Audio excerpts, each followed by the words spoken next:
Well, good morning, everyone.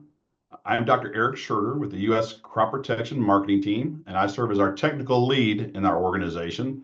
It's an opportunity for me to really kind of work across all our portfolios today. And one, on behalf of Corteva, thank you for taking time out of your busy day to come listen to us and talk about planning with purpose and really talking about the various things that you can prepare for to really maximize that yield potential. I'll be serving as your moderator today, but I'd like to introduce our two speakers here, Brad Burkhart and Nate Osting. Brad, would you kind of give us the audience a little bit of your background, where you're at, and your role in the company? Yes, thanks, Eric. So my name's Brad Burkhart. Live down in Southwest Indiana, a town called Evansville. Basically, so with my title, they call market development specialist. I basically support all of our local territory managers in the state of Indiana and Eastern Illinois. Main things on crop protection, nitrogen stabilizers, and a few other things. Been with the company, I guess almost 17 years this summer. So it's been a long road so far, but it's been great. The entire time I've been in crop protection, and it's something that's near and dear to my heart, especially nitrogen stabilizers and things like that. So that's kind of my background, Eric. Awesome. Nate, would you introduce yourself, please? Yes, thanks, Eric. Good morning. My name is Nate Osting. I'm a territory manager on the crop protection side in Southeast Indiana, hometown Greensburg, Indiana. Been in several different roles in my career in retail for about 8 years. On the seed side, I was with Pioneer for 15 years. Like Brad, I think this is my 17th year with the company. So had some farming background, family farm. So appreciate the opportunity to be here with you this morning. And to all the audience members out there, if you have any questions today, we're going to try to take breaks throughout the various topics here. You'll find that Q&A feature on your menu board, whether that's at the top of your screen or the bottom of the screen. Go ahead and type your question in there. If we can address it at that time, we surely will. Otherwise, at the top of the hour, if we still have questions, we're all going to stay here and answer those. We do realize you may have to run to other activities, but let's go ahead and get started. It wouldn't be any a good corporate slide or a talk without having the legalese. As we all know, we got to have that in there. Our lawyers tell us we have to. But, Brad and Nate, it's always this time of year. There's a lot of things going on. Farmers are trying to get ready. Some are already planting down south. There's a lot of coffee shop talk. What are some things you're hearing out of your all's farmers in general this spring? Yeah, good question, Eric. So, we spent a lot of time over the winter preparing for, everything that we're going to do in the spring. And I know there's a lot to do. Right now, the hot topic, as you see on the right side of the screen, is got a rain cloud. That's pretty fitting. Last night in my neck of the woods, we got a little over 2 inches of rain, and we had quite a bit of tornadic activity as well. But I think year in and year out, weather is always one of the number one challenges that I think that most of our farmers face because we can't predict it as well. I mean, we've got some modeling and things like that help a little bit. But at the end of the day, we're at the mercy of Mother Nature. And what that brings is this whole slew of challenges from maybe a delayed planting. We've heard some of that. You mentioned down south. Some folks feel like maybe we're a little bit behind. At the end of the day, we can still grow a good corn crop as long as we're using the right preparations and doing the right things and not potentially rushing things. So that's one of the key ones I always hear about year in and year out. And this year is no different. You think about last fall, I mentioned I cover Eastern Illinois, and basically they didn't get much anhydrous out last fall, so that was kind of a big challenge. Is like, well, what are we going to do in the spring? We're going to be in a compressed timeline to be able to get that nitrogen application because we know that's very important. One of the most important things we got to do to grow good corn, and that was one of the big concerns. The other big thing that I hear all the time, I mentioned, I'm on the crop protection side of the business, so we got a little weed here on the left side of the screen. Well, in the state of Indiana, and I will tell you Illinois, and probably everybody on this call, if that I asked you to rank, maybe high anxiety weeds, I imagine water hemp is going to be up there at the top of the list for probably if you took a poll of most everybody on this call. And if that's not number one, maybe it's if you're in the northern geographies, could be kochia, some areas giant ragweed, mare's tail, things like that. But year in and year out, it seems like Mother Nature's always winning. And we got to do whatever we can to try to do a program approach, multiple sites of action, effective sites of action on a lot of these weeds to basically try to keep them at bay. Yeah. Nathan, are you hearing anything else? I know with the economy right now and the way farming is, I know growers are probably trying to think of ways to cut costs here and there. You hear anything on that from a herbicide front or concerns or questions? Yeah, no doubt about it. I think there's some things, with commodity prices, like you mentioned, Eric. I think there's some guys that are maybe looking at doing some different crop rotations, looking at maybe a little bit heavier corn. We'll talk about that here in a little bit, what maybe some opportunities, what maybe some of those challenges could be if they're going corn on corn or just up in that corn acre. And Brad will talk a little bit about that on nitrogen stabilizer stuff too. Also, Brad had mentioned, water hemp is one of those things. And if it's not something that's on your radar yet, put it on your radar. If you're not dealing with it yet, you will. And we'll talk about that as well. And then the other thing that a lot of guys are looking at, we had a lot of tar spot pressure on corn last year in our area, and some of it was devastating. And a lot of guys have been used to maybe no fungicide pass, maybe one fungicide pass. A lot of guys are looking at, hey, what's that look like this year? How do I budget that in there? How can we scout better? So I think there's a lot of tools, and I think that's where I would encourage you to lean on your suppliers, lean on us, your seed suppliers as well, and let those guys help you kind of work through some of those things. And then lastly, I think we can all agree we've changed weather patterns a bit. When you look at, where we've been the last couple of winters, it's been extremely mild. We actually had a winter this year. It looks like we could stay a little bit cooler, maybe a little bit above normal on precip as we go into maybe even early May. So keeping that in mind, how can we help you guys manage through some of those situations? And we're all in this together, and we can do that. Brad and Nathan, you both brought up weather, you brought up nitrogen, and that's really one of those topics. I know, Brad, you indicated, depending on where you farm, you got maybe 30%, maybe 80% of your fall anhydrous. We've been trying to run here. It seems like last week we were able to run a little bit across the Midwest in Iowa and Illinois and down in Missouri. But tell our growers and work with our audience here, why is this, we're going in that springtime, we're getting real close to planting. Why is it still so important to be stabilizing that nitrogen? Yeah, great question, Eric. So, I mentioned, the kind of the big rainfall event we had last night in my area. Nate mentioned, it seems to be, you look at the average rainfall in a lot of Midwest geographies, those wet months are typically in the spring through the middle of summer. And when we think about nitrogen and how corn utilizes nitrogen, we need that nitrogen later in the season. Most corn hybrids today are very, very different than they were 10 to 15 years ago. They need that late season in. So the question is, how do we do that? In a perfect world, if we could spoon feed nitrogen every other week, we'd do it. But the reality is manpower, logistics, timing, we mentioned the weather challenges. We really can't do that. So what can we do from and the management aspect to try to help, keep that nitrogen in the root zone is the way I like to think about it. And so if you guys aren't familiar with Corteva, hopefully you have heard of a product called Inserve.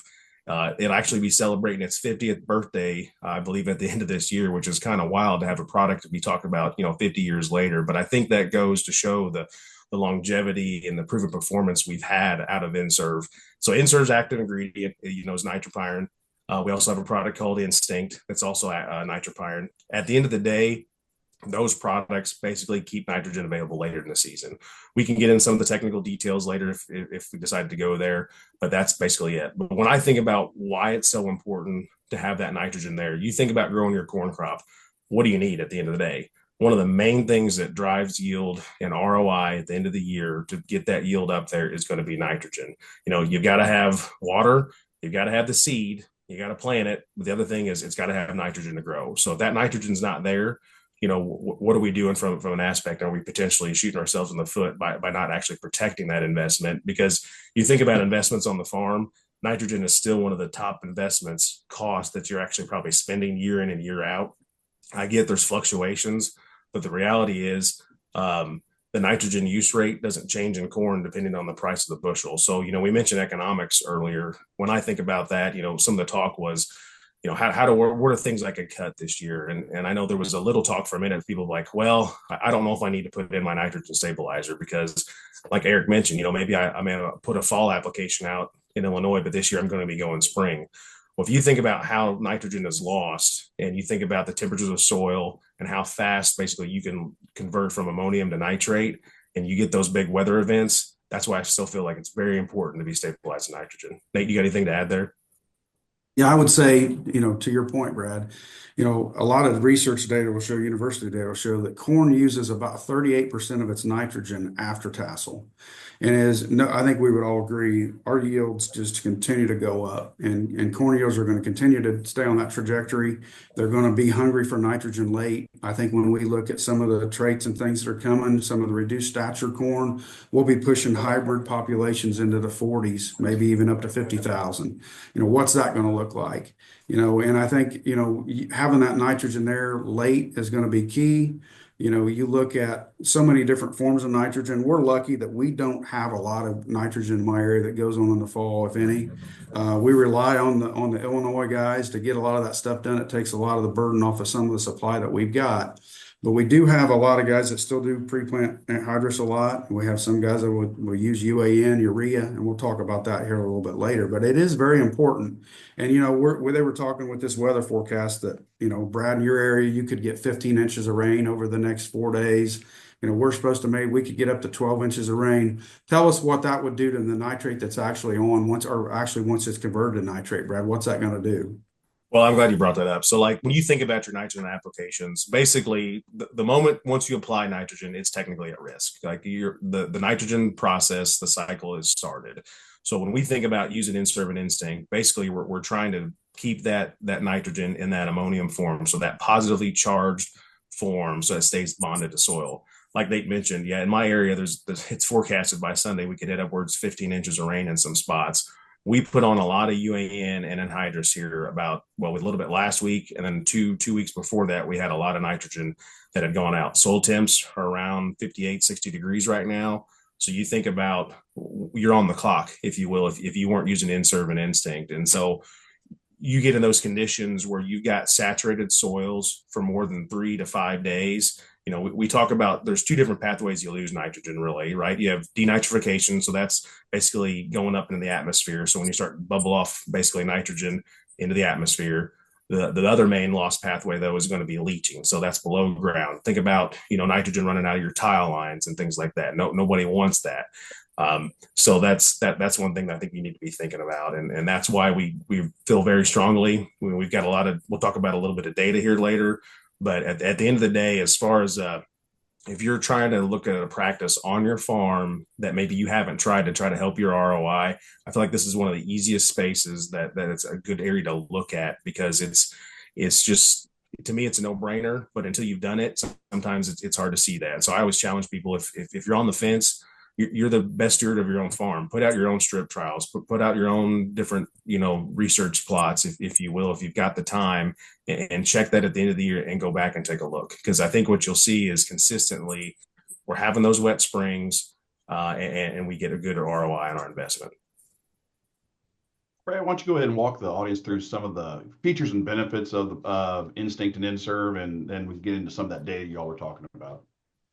Yeah, so when we talk about in-serve specifically, so in-serve is for anhydrous ammonia. Instinct is going to be for your UAN, your urea, and liquid manure. But when we look at our data that we've had over the last, like I said, almost 50 years for in-serve, and it'll be 15 years for instinct, we've got a plethora of information that we've been able to quantify. And what I mean by that is we've got proven agronomic solutions in the market. Now, there's a lot of competitor products in the market that'll maybe claim a me too, and we'll probably talk about that a little bit later. But at the end of the day, nobody can hold a candle to us with what we do, with what we say we're going to do. And when I talk about, looking at sustainable solutions, some people may be like, what are you kind of talking about there? There's different, maybe some people on this call up in Minnesota, you people out in Iowa where you've got a nutrient reduction strategy. And if you're using products like in-serve and instinct, especially out in Iowa, it's actually on the nutrient reduction strategy that you're able to use in-serve that helps check the box, if you will, because we've been able to prove that using in-serve and instinct can keep that nitrogen in the root zone. So what that means is we aren't running out of the tile lines. It's not converted to nitrate immediately and running down into the Gulf. A lot of people on the call probably heard about the hypoxia in the Gulf. Agriculture kind of gets blamed for a little bit of that. And so I think that's a challenge where we can do what we can, basically try to keep that nitrogen in the root zone and keep it going. Nate, you got anything to add there? No, the one thing you have to keep in mind is, some guys are like, well, I'm just going to put on some more nitrogen. Well, that's not good for the atmosphere. It's one of those things where it's kind of a funny analogy, but if you had a hole in the fence and a bunch of cattle that were getting out of the hole in the fence, would you just keep adding more cattle or would you fix the hole in the fence? So it's one of those things we've talked about it for years that the government can get involved, and I think eventually they will. Each administration is different. It's one of those things we want to be able to show them that we're trying to do as an industry, we're trying to do what's right. And these two products that we're talking about are the best in the industry. Yeah, and I failed to mention, like we talk about that denitrification piece. So that's nitrogen going up in the atmosphere. We've been able to quantify, like be able to show that, hey, we're reducing that by over 51% versus maybe an untreated application. The same thing, we've got the leaching data as well, looking at how much we can keep that soil nitrogen in the root zone and be able to be retained. So, like I said, if you're thinking about a way to like try to, be sustainable for the future. A lot of things we think about sustainability, it's always like, I want to stay in business next year. But at the end of the day, we still want our fertilizer freedoms. And I feel like using products like Inserve and Instinct basically are going to help us keep doing that in the future and hopefully maybe forgo any of those regulations in the future.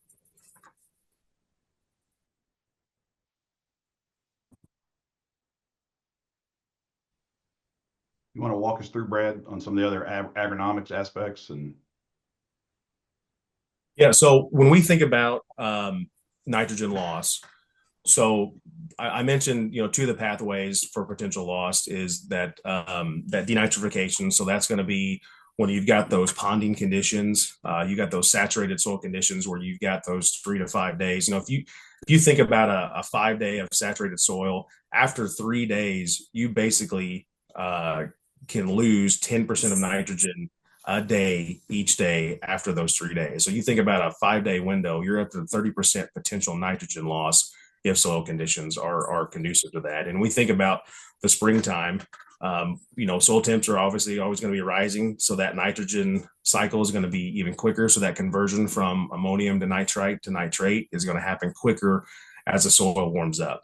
So on the right side of the screen, just to call this out, when we think about nitrogen loss, I mentioned that leaching and denitrification are two of the main pathways. That's why we have on here up to 70% of nitrogen basically can be lost below ground. And so either that's through the leaching aspect, so that's running out the tile line, or potentially going in the atmosphere.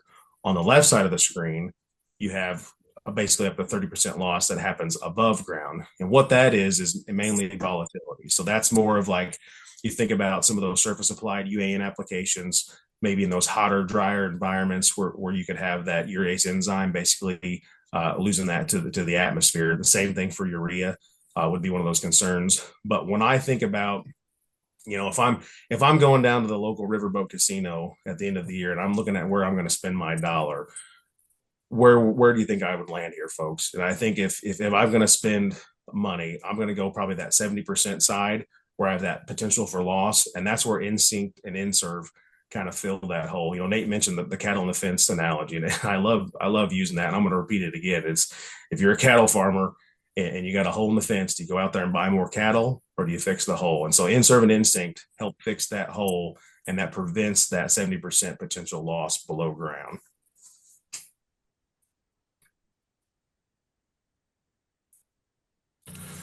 Oh, sorry, I missed a slide there. So we mentioned about anhydrous ammonia, and I just want to pause here for a minute. So when we think about Inserve, it is just for anhydrous ammonia. Typically, we go a quart per acre. Like I said, most people on this webinar have probably heard about Inserve. Instinct might be something newer to you that you haven't heard before. But at the end of the day, Inserve is for anhydrous ammonia. And when we think about utilizing Inserve, a lot of questions I'll get sometime is like, well, I guess maybe objections I'll bring up is, well, Brad, I'm pre-planting my ammonia in the spring. I don't want to use Inserve because I don't want to quote unquote tie it up. And I've heard that time and time again. At the end of the day, a corn plant will utilize ammonium nitrogen or nitrate nitrogen. And all we're doing with Inserve and Instinct, so the active ingredient nitropyrin, is keeping it in that ammonium form. It doesn't tie up nitrogen. That process is still going to happen regularly. We're just delaying that process to happen a little bit later in the season so that nitrogen is still around when that corn needs it the most in the root zone. And when we think about, how long a quote unquote protection you get at a full rate of Inserve and Instinct, you can roughly get about 8 weeks of protection for those products. So a lot of questions I get, if you're in a fall market, I get we're past the fall, but it's still, we're learning on this call.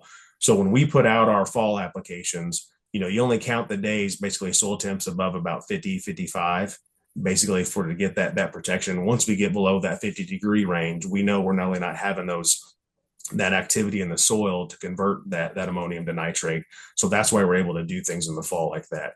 Nate mentioned in our part of the world, we don't have that luxury because, our soil temps typically stay warmer. And that's why we appreciate the guys in Northern Illinois, Northern Indiana that can do out in the fall. So we're not as compressed with logistics and things like that.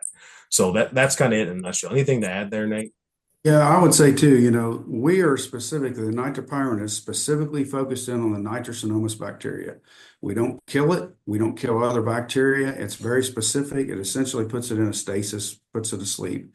And it's going to buy time. It's going to give, university data will show it'll give you at a full rate. It's going to give you 8 weeks of protection. Like Brad said, once we get over 50 degrees, that soil bacteria activity is going to continue to increase.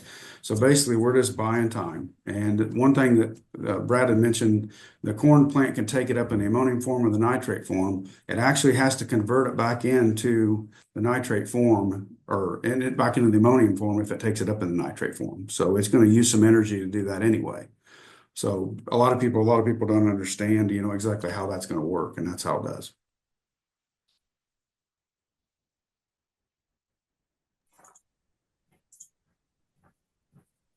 Okay, so I mentioned Instinct, and just to reiterate here, so Instinct is not going to be for anhydrous. It is only going to be for your other forms of nitrogen. So your urea, your UAN, and your liquid manure. Some of the differences, though, we probably should have pointed out earlier, and the reason why Instinct doesn't go with anhydrous ammonia, Instinct is actually a microencapsulated water-based formula. So it's a little bit different than Inserve. Inserve is more of an oil-based type product. That's why it goes well into the anhydrous ammonia. Instinct is going to be a microencapsulated product that makes it easier to basically mix with UAN, liquid manure, and the urea. So a lot of questions we get is, especially on ureas, how do I do that? Like, what am I actually doing? So when we think about Inserve and Instinct, we're not actually treating the source of nitrogen. We're actually kind of basically treating the soil, if you will. And so when we try to get those applications out, when we're talking about urea, you're able to basically put that in a blend, whether it's DAP, potash, urea, whatever else is in there. We can basically coat that whole mix, if you will, and get that out into the soil and get that worked in. The other difference is, so Instinct actually can be applied on the surface. Basically, it's got to be incorporated within 10 days, same as UAN. And then also we have the ability to pre-treat lagoons and things like that for liquid manure. So just all different kind of options depending on where you're at on your nitrogen applications. I know it seems like some of these guys, I think in Illinois, are going to potentially switch from anhydrous to UAN. A lot of them are Inserve users. What I hope you hear on this call is if you have an option to use Instinct. I think the biggest jump that people always forget is Inserve and Instinct are the same active ingredient. And so they do the same thing. They just work a little bit. The application is just a little bit different. Anything to add there, Nate? Yeah, I would say in my area, there's a lot more urea that's becoming a piece of that puzzle coming in, kind of top dressing corn. I think the applicators do a fantastic job. A lot that's growing. The UAN as anhydrous ammonia just continues to dwindle down. More and more is going to UAN, and I would encourage growers and retailers to try to put your heads together and make it simple. There's a lot of stuff that's picked up at terminals or on-farm storage, and guys don't want to take the time to stabilize that nitrogen. Let us help you figure that out. The other thing I would add is on that front and also on the Inserve front, there's a lot more guys that are starting to variable rate that stuff with injection units. Some guys don't like to run Inserve through everything maybe on their liquid cooler and stuff. There may be an opportunity to keep that from going through the entire system and the corrosiveness that people don't like about it. But and the other thing is liquid manure. there's not as many livestock producers these days. A lot of them are big, and that's one of those markets that continues to grow. A lot of hog producers, large dairies that we've been working with. There's several different ways you can do that. Brad had mentioned in lagoon. There again, you can use an injection system if they're using drag lines, whatever it is to make it easier to use, because I think there's a lot of benefit to that.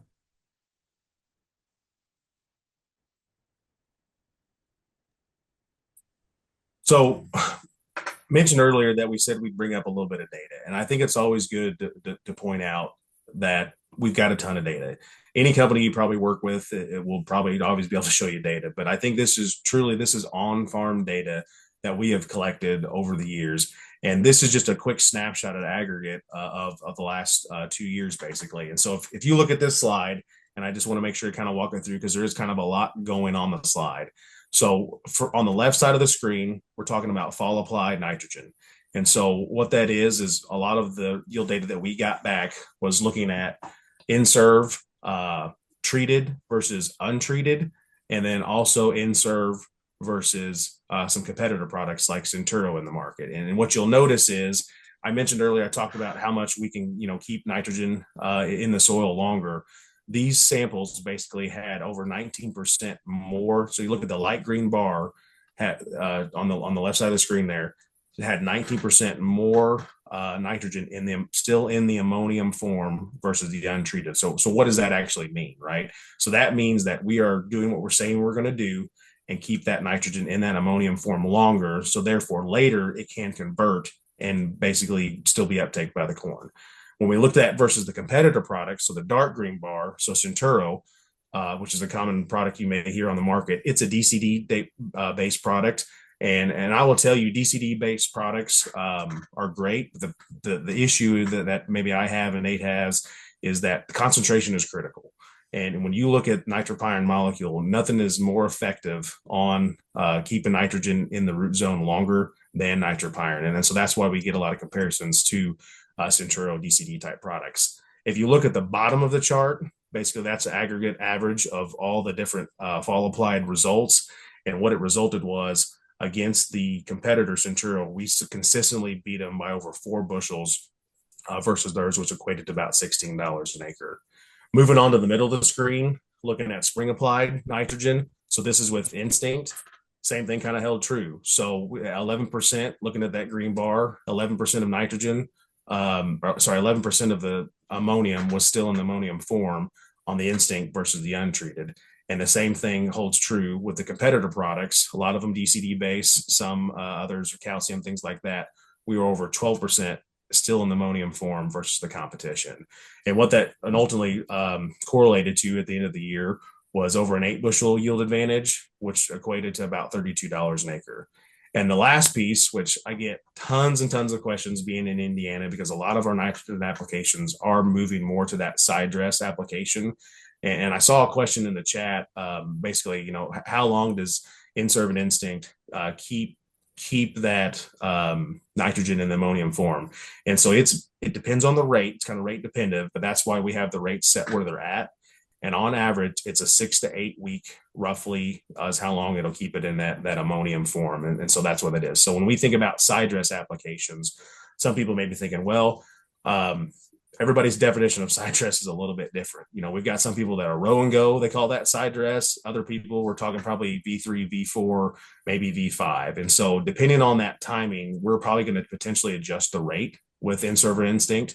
If you're after that V4 timing, V3, V4 timing, we're probably going to look at about cutting that rate in half to give you about 3 to 4 weeks of protection in that ammonium form to be able to get you still to get the right uptake zone. So just to highlight on that last side dress trials, the same thing kind of held true though.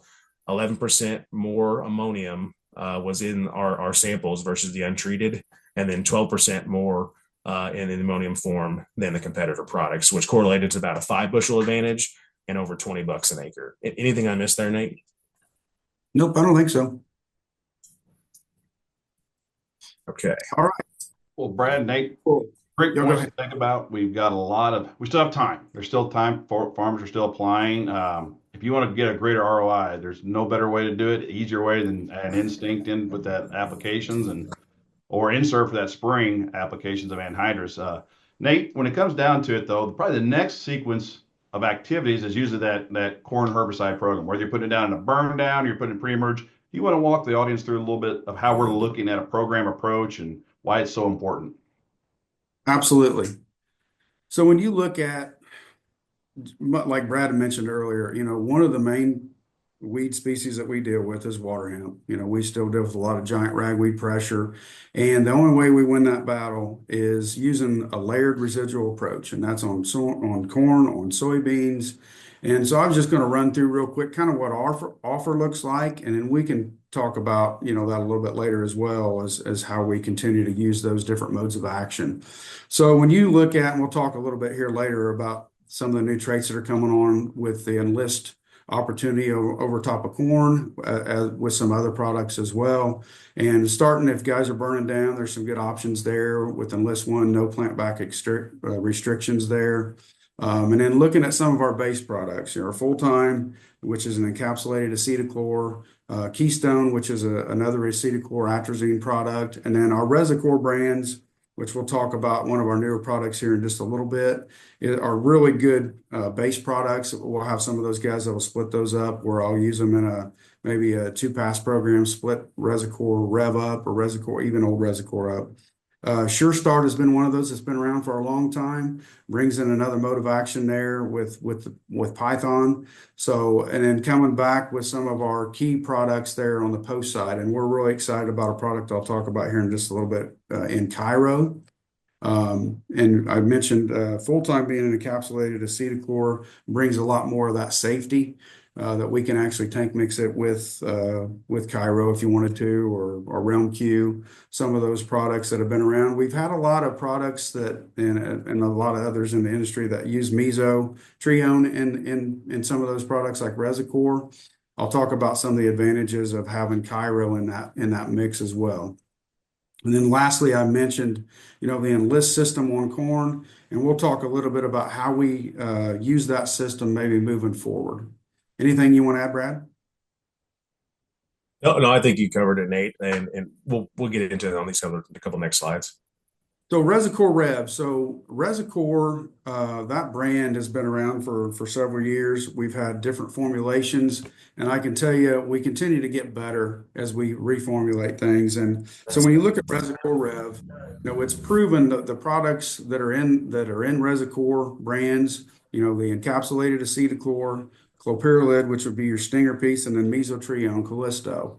Those products have proven performance over the years. And when you look at a species like water hemp, there's probably nothing better in the industry when you look at that. So when you talk about formulations, this is the best formulation that we've ever had. Increased crop safety. It gives us the flexibility to go up to 24-inch corn, where you couldn't do that with old Resicor. The other thing that's nice about it is tank mix compatibility. We have a lot of areas that use a lot of ATS in their carrier.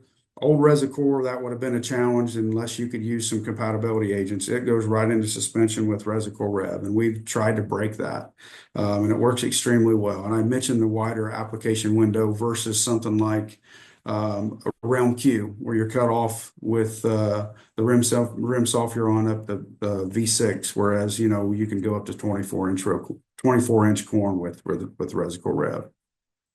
Anything you want to add there, Brad? I just want to say, just really excited about this brand. I mean, it's been a neat evolution as we've gone over the years. I mean, I was there originally when we launched the first Resicor. When you look at water hemp specifically and some of the other challenging weeds, this is one of the highest horsepower products on the market, and there's nothing that really compares in my opinion. And then the addition to have the Stinger, the Group 4 in there as well. So when we talk about effective sites of action, you've got a Group 15, a Group 4, and a Group 27. And so you're doing everything you can as far as having multiple effective modes of action for those weed species. And if you haven't used Resicor in the past, and you're looking for maybe an option, especially if you're in some of those ATS, which is getting more and more common, I think this is a really good opportunity to take a look at maybe one of the Corteva products that's going to be our flagship here going forward.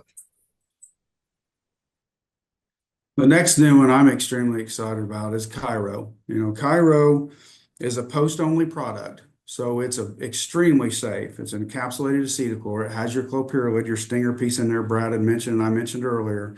And then we took that group 27 and changed it. So instead of mesotrione, your Callisto, we've got topramazone in there, which is impact.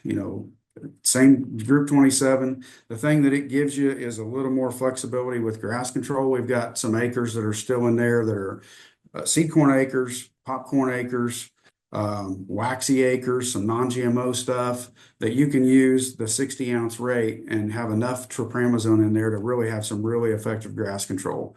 Flexibility there again, you can go up to 24-inch corn with it. It gives you a lot of tank mix flexibility. And like I mentioned, the crop safety piece is awesome. And it's nice, like I mentioned earlier, we use as an industry, we've used a lot of mesotrione, a lot of Callisto over the years, and it's nice to kind of break some of that up. I also will maybe lower the rate to the 45-ounce rate and go after a lot of those traded acres. I think it's nice to bring in that group 4, the clopyralid piece, into that mix too, whereas a lot of the competitive products don't have that. So I'm extremely excited about Cairo. It continues to grow. This is really its second big year as far as commercial launch. So we continue to see good things out of Cairo.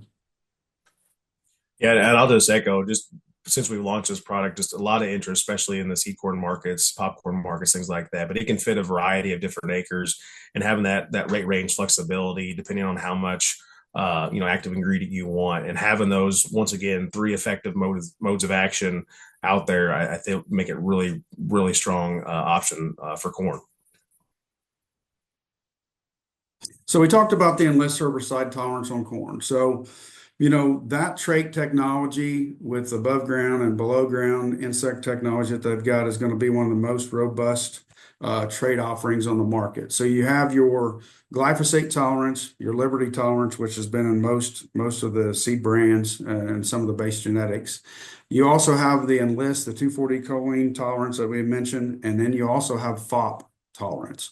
So what's that? That's your Ensure 2. So we had some guys that if you're able to make sure that you have the Enlist, the Power Corn List technology, you could go in and clean up some of that volunteer corn if there was corn that went down last fall, which is kind of nice. And then you can come back and take care of the volunteer corn that you would have before going into soybeans with your DEM product, with your clethodim type product. So it gives you some opportunity there, a lot more flexibility.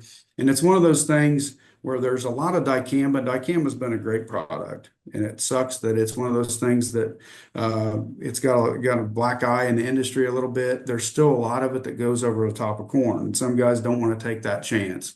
Here's an opportunity to use the Enlist technology and have peace of mind that it's not going to get up and move on you. And you're not going to have some of the twisting, some of the brittleness that you get with dicamba. We've seen that side by side when we tried to show even the 2,4-D choline over top of corn that wasn't tolerant to it. It'll do the same thing. Fused brace roots do a lot of those things that can affect standability. So you have that peace of mind there. And then it's one of those things where it just gives you more opportunity to tank mix different things with it. And we don't want to Enlist just going out there by itself. We're already using it in a soybean system. How do we make sure that we keep the longevity to that system and we put other products with it? Anything to add there, Brad? Well, I just want to reiterate, we you mentioned Enlist beans, and that's obviously the main target for Enlist 1, 2,4-D choline. The way I view this, like it's a special tool in your toolbox. It's not the impact wrench you may be reaching for every day when you're working on things. This is going to be something that we don't expect everybody to be out there using. It'll be nice to have it in the toolbox, but it's there when you need it. But then the reality is we just don't want to be out there blanket do this, like you kind of mentioned, Nate. Guys, before we move on, there's a question that came in here, and either one, feel free to answer. Is Corteva developing any new mode of action, corn herbicide, mind you, as they're concerned about the selection pressure being put on mesotrione? You both indicate a lot of companies using meso. No new corn herbicides have been developed in the past 30 years. So how do you answer some of that, guys? Yeah, so I'll take that one, Eric. So as of right now, our company, if you look at Corteva as a whole, we spend quite a bit of money on R&D. And I will tell you, what we're trying to do is find the next thing. Not for a lack of trying. We have been trying for a long time. There's a lot of challenges in the industry, though, when you look at registering herbicides from a regulatory aspect and things like that. But I'll tell you, we are trying to find the next thing. And I think what you need to take maybe a step back and look at, since we've had all these products so long, and there is issues, potential areas where maybe some resistance is developing, take a look about how those have developed, and 9 times out of 10 most of those situations have been relying on just a single mode of action.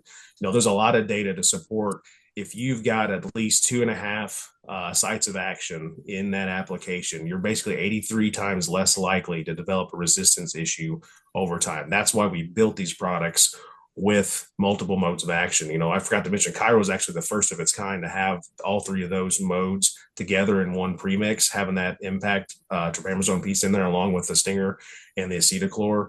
So if you're using those tools, I think we can still try to delay maybe potentially the inevitable.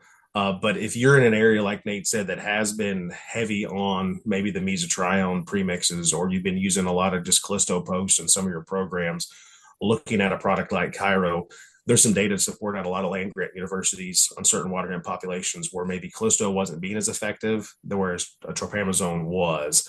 The other thing I'll call out, though, is we got to make sure we're spraying weeds at the right size. And we haven't talked about that the whole time. And that was probably a miss on our part. But at the end of the day, what I've seen a trend in the world here is we're trying to spray weeds maybe a little bit too big. And what that is doing is creating probably our own problems. And so if we can be timely, I get it. We talked about Mother Nature being a challenge, and that's probably on everybody's mind right now with maybe some delayed burn down and pre-applications. Making sure we're using full rates, don't cut rates. I think that's another area that we see that hopefully can help prevent some of that. So, Nate, anything else to add there? No, I would say, Roundup glyphosate worked so good for so many years that it really killed the opportunity for companies like us to bring a lot of new products or effort into bringing out new molecules because everything we always thought it was going to work. So we're really 25 years behind. And when you think about some of the last products that came out, last molecules that came out was around 2000, I think, or late 90s. So it's one of those things we're always trying to find something, and we will. I'm confident we will someday. It's just one of those things you kind of just keep working towards that. And we have to use the products, like Brad said, extremely well today to make sure that we don't develop resistance any faster than we already are. I know, Nathan, Brad, you said it well. I know as an organization, we've actually developed several new modes of actions and new molecules. It just unfortunately wasn't in the corn and soybean market. Not lack of trying, obviously, but that you kind of brings up the point here. You got the corn business and we got soybeans, and it seems like now we're planting soybeans earlier than corn. What are some things growers need to be thinking about their program approach, Nate, as they kind of end at 25? Well, I would say, when you look at, like Brad said, it's one of those things where we cannot think about controlling weeds in a post situation long term, solely post. And we've been able to do that, I mentioned, with glyphosate. It's one of those things where we have to, like Brad said, multiple modes of action. A lot of those guys that are beans on beans, and I have some areas in my geography that are that way, we've really got to use a lot of different base products. Enlist is a great product. We have a lot of situations where we're now tank mixing Enlist and glufosinate together because the water hemp is getting ahead of us. And using group 14. So we're using your sulfentrazone, your authority type products, your Valor, your flumioxazin products are going to be crucial. I think a lot of guys didn't like those over the years. But we can manage through those things with different soil types and different rates with metribuzin, and then throwing in different, maybe your group 15s and another maybe group 2s, some things that to really develop a base program with products like Sonic and products like Trivents, and then some of our new products we'll talk about here in just a little bit. And then making sure, like Brad said, that we are on label with post-applied stuff. And, water hemp, we talk about water hemp a lot. It will grow so fast. And we don't have any slides on here to show that, but it's unbelievable how fast that thing. So you may be at 2 inches. We get a rain. You can't get in the field over the weekend. You guys go to the lake. You come back, and by Monday or Tuesday, wow, you're over 6 inches. So you're off label. So what are you going to do? And I think adjuvants and lean on guys as far as, making sure we're using the right adjuvant packages as well to make sure that any of those post products work well. And then layering in some of the residual that we'll talk about here in a little bit with Inversa or Everprex. Yeah, I think the biggest thing that I see year in and year out, Eric mentioned we're planting beans early. Everybody on this call knows to get the most bean yields, we got to plant beans early. That's been proven the last couple of years. But I think the challenges that brings with it, we mentioned weather earlier. Nate mentioned, 5 or 6 different products that all have a group 14 mode of action. When I say group 14, that's we're talking the flumioxazins, the sulfentrazones of the world. If you look at any data from Purdue, University of Illinois, things like that, they will all tell you that's one of the key things that you have to have as a pre to go on those soybeans. And the reason I keep hammering the word pre, because those products, once the beans are planted, you've got 3 days to get them on after planting, and that's it. And so if you don't get those applications of the Kyber Pro, the Sonic Booms, the Trivences, maybe a week before planting, at planting, or 3 days after, you lose one of your biggest tools to control and fight water hemp. And I see it year in and year out where, and I'm worried we're going to get in this situation this year, especially in my old geography is, hey, we're delayed. We got to go. I got to get beans in the ground. I got to slam them on the ground and do a quick burn down and just forgo the residual. If water hemp gets up, we've almost lost the battle. And so if we can use those sonic booms with the group 14s, we'll talk about some of the group 15s and then also group 5s. So we're thinking about, like types like Metroviews, and we're going to delay that emergence to hopefully to be able to get into those fields in a timely manner to still control them post, or potentially what I hope you'll hear by the end of this call is you're going to be layering in that residual. So think about that whole program approach. You sat all winter, you probably prepaid your products. You got a plan. You had a plan. What I always try to tell growers is don't throw that plan out the window just because Mother Nature throws us a little bit of curveball, because I can guarantee you water hemp is going to emerge and it's going to come with a vengeance. And so a lot of the other weeds. Last year I found water hemp in my old area April 23rd, which is the earliest I've ever seen it. And I suspect that this year we might see the same thing. So I think that's one thing I really want to highlight. So we mentioned some of the new products. You all may have been familiar with an older product we had a couple years ago, Kyber. We now are actually relaunching what we're calling Kyber Pro. If anyone remembers Kyber Pro, it's going to look a little bit similar, except this is going to be more of an optimized formulation. But at the end of the day, this is going to be one of the also highest horsepower weed control when it comes to water hemp. So it's got 3 modes of action built into it. And those modes of action are going to be flumioxazin, so your group 14. You've got pyroxysulfone, so your group 15, which is excellent for residual for water hemp as well. And then you've also got your Metroviews in your group 5. So you've got 3 really solid, effective modes of action for water hemp. When I think about a water hemp product like that should be geared towards it, this is the cream of the crop. If you put this out in a timely manner and, you obviously get activated in rains, you can probably get anywhere from 6 to 8 weeks residual out of this product. And so when you're thinking about building that program approach, I always tell people to go by the calendar. Don't go by what you see out in the fields as much as go by knowing when you put down your residuals, your pre's and your burn down, and then mark it on the calendar, that 21 to 28 days later, I need to be out there with my next layered residual and be ready to go. And so I'm super excited to have this back in our arsenal. It's a liquid product. A lot of farmers, as you all probably on this call, like liquid, the ease of use of having that. And then when I think about the longevity of the Enlist system, I think this is going to be one of the key components to make sure we're incorporating this in those trade systems. Anything to add there, Nate?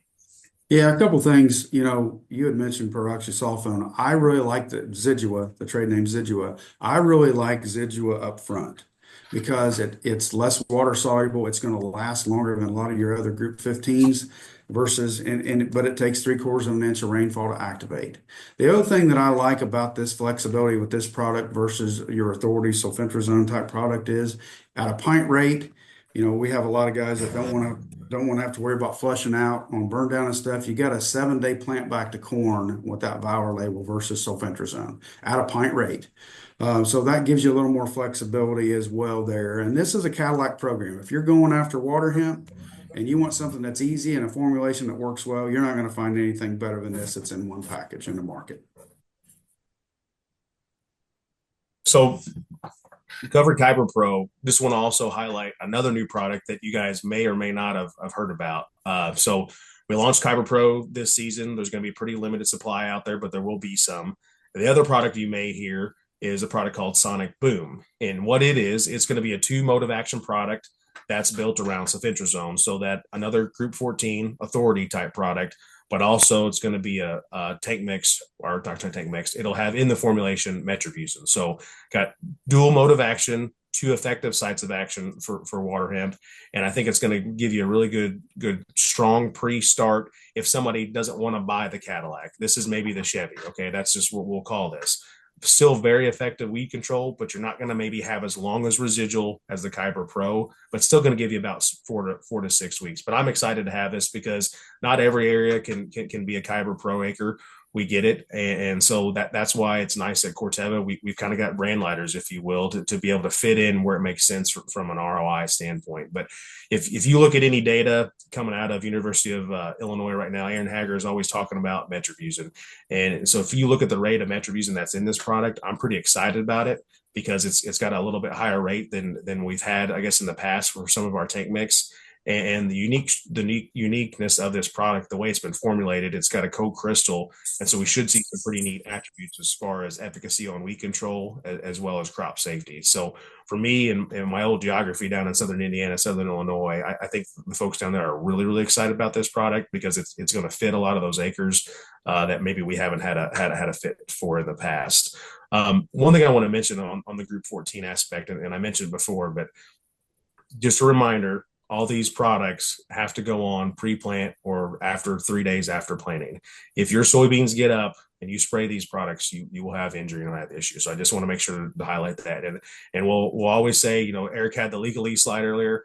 Everything we've talked about today, always follow your label instructions and contact your local retailer or your local Corteva territory manager to try to get some advice if you do need help. Anything to add on Sonic Boom, Nate, that I missed? Think so. I just like it. The flexibility you can add, another mode of action to Group 15 if you want to there. It just gives you a lot of, and Purdue University was talking, like you'd mentioned, metribuzin is such a key piece of the water hemp opportunity for control there. And this is a little bit higher rate and it has the crop safety at that higher rate. The last thing we want to talk about is another new product. So, we mentioned that we're releasing a lot of new products here, which is exciting, but sometimes it gets challenging because you got so many at one time. It's like, what do you focus on? The nice thing about what we're talking about here is the Sonic Booms and the Kyber Pros. Those are going to be your pre-side. The next question is, okay, Brad, what do I need to be doing in crop? And the answer is going to be Inversa. If you haven't heard about Inversa, it is an encapsulated acetochlor. It's a brand new novel formulation. Actually, we developed at Corteva, so it's actually never been on the market. It's proprietary to us, and what it allows us to do is the way we've designed this product. The best way to explain it is it doesn't really stick on the leaves, if you will. So when you think about Group 15s, the main thing that you need out of Group 15s, because they don't do anything for weeds that are up, you need to get them to the soil. So the way this product was designed is basically to get to that soil surface. And when we think about the Enlist weed control system, this is going to be the preferred tank mix partner going forward because having that 2,4-D choline Group 4 and then having that residual Group 15 that's going to get to the soil surface and have effective weed control for water hemp is going to be awesome. The other piece that's really neat about the product, and I keep talking about formulations, is the crop safety that you're actually going to see out of it. For years, we've been selling a product called EverPreX, which is dual metolachlor, and there's no secret. If you were in a tank mix with that and you've got certain things in the mix, sometimes it can get a little bit hotter. The nice thing about this being this encapsulated acetochlor that's not going to stick on that soil leaf and get to the ground, you're going to see a lot less phyto. Now, depending on what else you have in the tank mix, that could vary. But if it is just if there's less things in the tank and you've got an Inversa Enlist 1, maybe glyphosate tank mix, you're going to see a lot less crop response out of this product. Anything to add there, Nate? Yeah, a key competitive product there that's in this same realm would be Warrant. And we've seen side by side differences, like Brad had mentioned, with the leaf burn. You just don't see it. It's a bigger encapsulation. There's less than 1% free acetylchlor, so it's all encapsulated, makes it to the soil, and it takes. The nice thing about it, as I mentioned, the pyroxasulfone, the Zidua earlier, using it up front, it takes 3/4 of an inch roughly of inch of rain to activate, whereas in Versa, it's going to take much less rain to activate. So I like it in crop with that crop safety piece, and I think it's an awesome way to follow up that program. It's a perfect way to complement your program. And like I said, if you're Kyver Pro coming back in crop 21 days later with Enlist One and Versa, maybe glufosinate, you're building that program to try to keep that waterhead from not germinating, right? That's what we're ultimately trying to do with these products. And so it's just super excited about this getting added to our group of products. Brad, Nathan, I know we're getting at the top of the hour here. Appreciate you both taking some time out of your busy days to kind of spread some information here, get some people thinking about some things, whether you're talking about stabilizers or herbicides. One question we seem to get a lot is, especially with the economics right now, growers are thinking, I might just cut back on my herbicides. Or, I might go down to a tier like we were talking about. I don't want the Cadillac, I just want the Chevy. But what are some things, or what would you caution growers as they think about doing that? What are some ramifications if we start cutting too much or get into some uncomfortable herbicides they've never tried? So my biggest answer to that is the weeds don't know the grain price. And the reason I say that is because I keep mentioning that water hemp seems to be winning.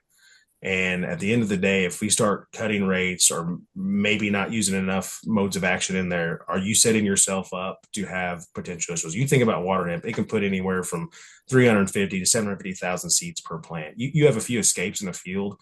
Maybe get 80, 85% control, 15% escapes of water hemp leads to disaster over time, and you're spreading that over the field. So what I always go back to is some old data from Dr. Brian Young. He's now at Purdue, but when he was at SIU, when they were studying like timing on glyphosate traits, they looked at what it basically costs for delayed applications of herbicides or potentially not having those multiple modes of actions. And what they saw was you lost roughly zero point 0.7 bushels per inch of weed growth in a soybean crop. So you think about a zero point 0.7 bushel at a 6-inch tall water hemp, you're talking almost over $40 an acre of loss because you're maybe trying to skimp by. And that's I try to help people to see that that's not the area to potentially cut. And then the other term I hear is like, well, I'll get by. I can get by. And I want to get that out of people's vocabulary, because get by with basically you're admitting that you're accepting maybe poor weed control or poor practices, and are going to set yourself up for some future issues. Because once you have water hemp,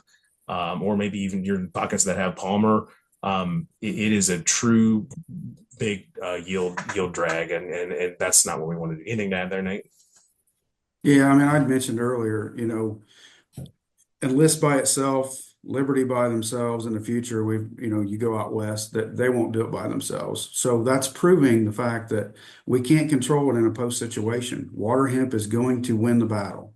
It's got such a waxy leaf. It grows extremely fast. It's got multiple growing points to where it's just not one of those things that we're going to win. So you almost want to treat it like back in the day when I got out of college, we didn't have Roundup Ready soybeans yet. They were just coming out. We had to treat everything. Everything was non-GMO. We had to treat everything that way. And I think we have to go back to that mindset and really act like even these traded beans are non-GMO. Don't let water hemp ever come up if you can. And that's the easiest way to win that battle. So, and you can't cut certain things out to do that and be able to do it effectively. That's what I would caution you guys with. Well, Brad, Nate, thanks for again, folks. Hopefully you found this information today worthwhile. Hopefully, as we say, always sharpen the sword. We got a little bit of time to make some corrections for the upcoming season. We do have an upcoming webinar again on June 5th at 9 Eastern, 8 Central. It's going to be on pest and disease alerts. So we'll start thinking about that at that time of year, thinking about fungicides, other things to consider. If you have any questions, we have a few minutes left here before the top of the hour. But just kind of in summary, if I had to summarize what I heard from Brad and Nate is, it's not too late to be stabilizing your nitrogen. It's not just a fall thing; it's a spring and side dress. And I think Brad said it well: is if you want the gold standard, that's when you reach for Inserve and Instinct. As it comes to your corn herbicides, your soybean herbicides, it's all about a program approach, multiple modes of action down, multiple modes of action in season to really build that robust weed control program. There's a lot of tools there at Corteva, and we know our competitors have a lot of tools. Make sure you're using all the tools in your toolbox. Don't go through the season without doing that. The one question that did come in is, are there CCA credits for today? I do believe we are going to be sending in the CCA credits. As long as you signed in and put your CCA number, our folks behind the scenes will take care of that. If for some reason you didn't, you will have to self-report. So with that, gentlemen, thank you so much for your time. To the audience, good luck. Be safe out there. And we definitely thank you for your support and wish you the best in the spring.